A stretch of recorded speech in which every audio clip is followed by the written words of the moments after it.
Hi everyone, this is Dennard D'Souza, Research Associate at the Maritime History Society. In the history of oceanic navigation, the Indians far excelled mariners from any other geographical regions. They were one of the earliest people to harness monsoon winds to perform oceanic passage.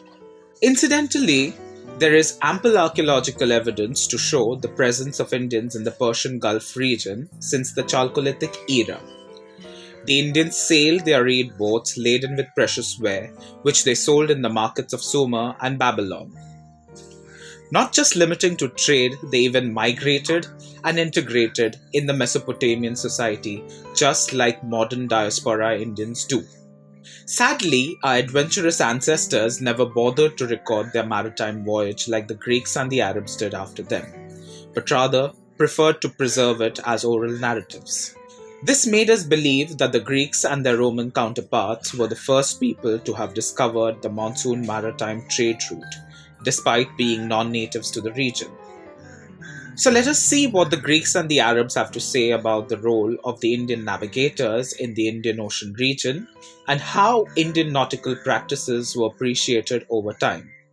We first start with the Greeks, who were the earliest foreign entrants in the Indian Ocean region because they were the first to record their experience of sailing sometimes in the later half of the 1st centuries BCE. Before the Greeks and the Romans entered the Indian Ocean region, they were only sailing in landlocked seas of the Mediterranean and the Red Seas. The climatic profile of these seas was far removed than that of the Indian Ocean. The waters in both the Mediterranean and the Red Seas were much calmer and predictable.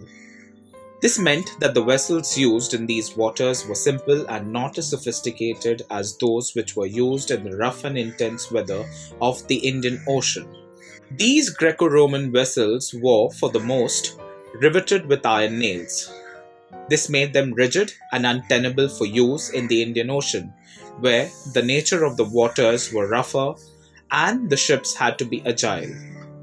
Surprisingly enough, Indian ships were woven and their planks were stitched together, making it a suitable model for oceanic passage in the Indian Ocean region. The Greek geographer Strabo tells us that the Indians and the Arabs monopolized the trade route in the Indian Ocean. They jealously guarded the route from the prying eyes of other maritime communities. What the Indian and the Arab mariners kept secret was the use of the southwest monsoons for conducting oceanic voyages. Sailors from the Arabian coast set sail in the month of July when the monsoon winds started to gather force. They sailed for nearly 40 days until they reached the Indian coast. Here, after a long haul of 3 months, they acquired merchandise in lieu of their own. After the lapse of the 3 months interval, it was time to set sail to the markets of Egypt and far Rome. For this, the sailors used the northeast preceding monsoons, which sailed them to their destination in southern Arabia. The secret of the monsoon winds did not remain elusive to the Greeks for long. Strabo records that an Indian sailor disclosed the guarded information in the court of Ptolemy III, where he was presented after he was rescued from a shipwreck. Using the information revealed by the Indian, Eudoxus of Cyzicus sailed to India and returned to Egypt again. After him, Hippalus, the navigator, too used the monsoon route to India. However, he was credited by the author of the Periplus of the Erythraean Sea for having discovered the direct route to India, which cut short the time of journey. Colonial historiographers tactfully chose to highlight Hippalus and his adventures, which gave the impression that the Greco-Romans were the inventors of the monsoon passage to India, thus downplaying the role of India, which was then under colonial occupation. Now we shall look at what the Arabs have to say, since they were the only other people to know the secret route to India besides the Indians. As we know from the Greek accounts, the Arabs were already sailing in the waters of the northern Indian Ocean. They were in no sense novices to the monsoons as they were indigenous to the Indian Ocean region. However, they did not maintain a detailed account of their voyages until about the 14th century. The most illustrious of Arab mariners was Ibn Majid, who lived through the 15th century. For Ibn Majid, the term Mausim, or the monsoon, meant the date and time on which to sail from port to port. In his treatise Kitab al-Fawad fi Usul Ilm al-Bahar wal Qawaid, which means the book of the benefits of the principles and foundation of seamanship, Majid shows his acumen in detailing the regularity and predictability of the sailing schedules in the seas of the Indian Ocean. His nautical acumen and his treatise on navigation was considered far superior even for European standards.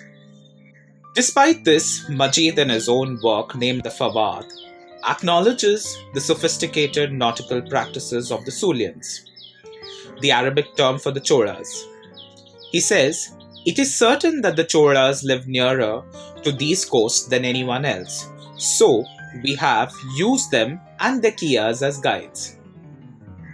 To spice up things, there is also an apocryphal account which chides Majid for having taught Vasco da Gama the monsoon route from Malindi to Calicut. This was what his compatriots believed led to the loss of Arabian monopoly in the maritime trade of the Indian Ocean region. Both the Greek and Arab sources tell us how the Indians pioneered the art of sailing using monsoon winds, and how in later generations their nautical acumen was appreciated by seasoned mariners like Ibn Majid.